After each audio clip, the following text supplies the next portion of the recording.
So, ladies and gentlemen, please welcome Gideon Lenkey. I feel like I'm about to give some sort of like high energy exercise program with this mic on here, but well, I think it's working. Okay, I'm a co-founder of Epsco-Ra, which is a maritime cybersecurity company. We were founded in 2016 as a joint venture between my company, Ra Security Systems in the United States, which have been doing cybersecurity for over 20 years, and Epsco, which had been doing marine safety services for over 20 years. Our main offices are in Cyprus, and our operations, a lot of our operations are out of the U.S., out of my offices, and then we also have an office here in Singapore. So who am I, and why am I going to talk to you about cybersecurity? I've been doing cybersecurity for a really, really long time. In fact, before it was called cybersecurity, it was referred to as information security. Back when I used to issue my reports, the clay tablet and get paid in shells. I've done work for governments. I've done work for banks, insurance companies, law enforcement agencies. I headed up the FBI's InfraGard program in New Jersey for 7 years. That was a program aimed to shore up critical infrastructure in the U.S. Against attack or other catastrophic failure. I write about cybersecurity a lot. I don't know if any of you read any of my materials or if I've talked to you before. I also talk about it a lot. And when Captain Turin came to me and said, hey, we want to do this really interesting format in Singapore, you've got 20 minutes. Most of my talks last about an hour and a half, sometimes 2 hours. So I had to come up with something that I thought I could deliver of value in 20 minutes time and keep it maybe not so technical. So we're not going to talk about the services we do. We do consulting services, so we'll put you into the NIST framework. We'll do penetration tests, risk assessments, all those type of standard information services. We also offer managed services on vessels, on board and shore, to kind of help you manage your risk and operate your cybersecurity program. If you want to know more about that, you can go ahead, you can Google me, Google the company. There's plenty of material out there. You can catch up with me after the show. So, cybersecurity. So what can I tell you in 20 minutes that'll maybe convey something of value to you about cybersecurity? So I came up with one thing that I thought we can learn from those who do it well, okay?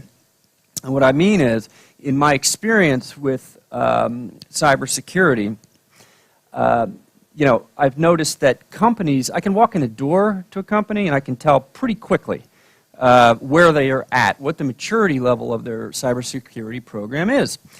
If their cybersecurity program amounts to some things that the IT department are doing as needed, right, or IT department is kind of handling it, and there's a superstar down there who does this. I can kind of surmise, okay, your maturity level is probably not that good. If on the other hand, I come in and I see a documented framework, I see a control manifest or control catalog with evidence of audit and evidence of pen test results, and I know you're on the other end of the spectrum.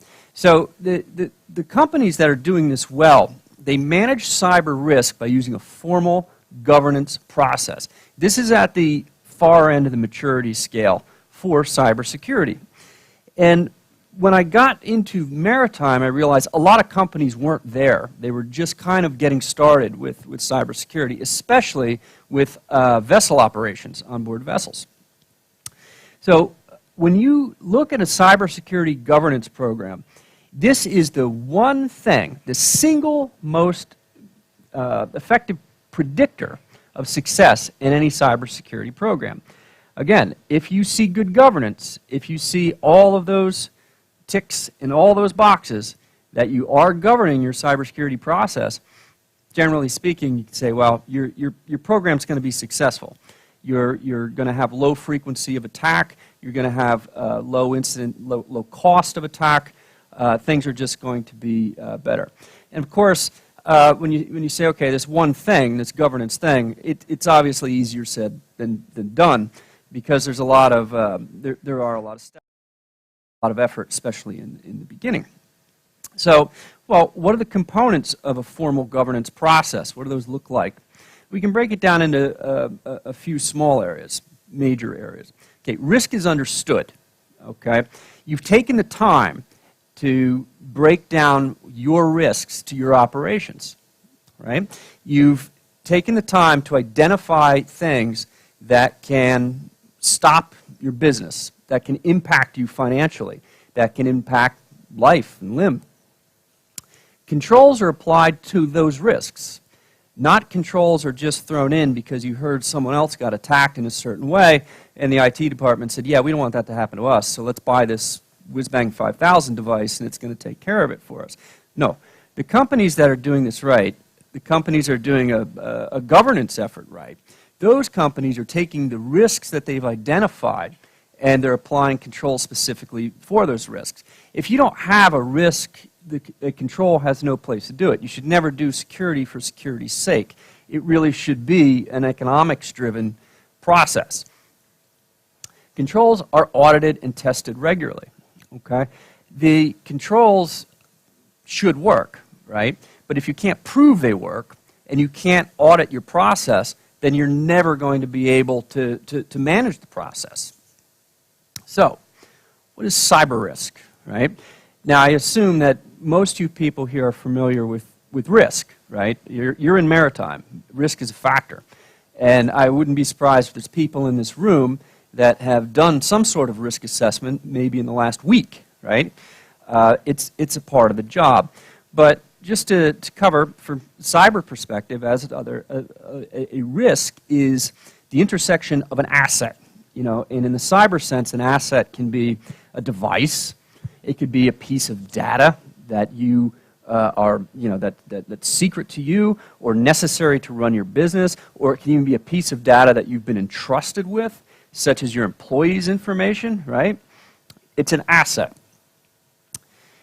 The intersection of an asset and a vulnerability. So if you have been entrusted with this data, it's vulnerable to being stolen. It's vulnerable to being released.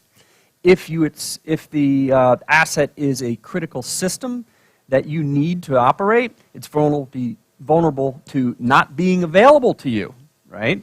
And that doesn't necessarily have to be a malicious act. It's just, if it's not available, you can't do your job, or your job is heavily impacted, right?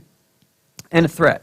So the risk is the intersection of your asset, that asset's vulnerability, and a threat to that asset.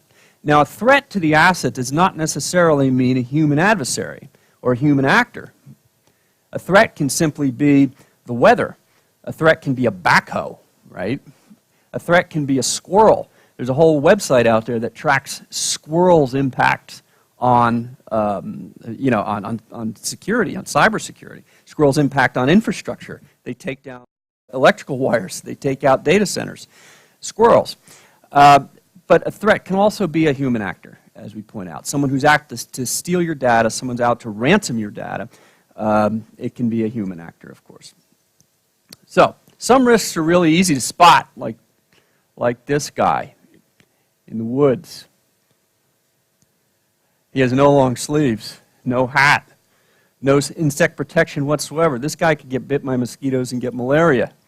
It's not where you thought I was going with this, was it? Some risks are a little harder to spot. This is good old-fashioned nightmare fuel right there, right?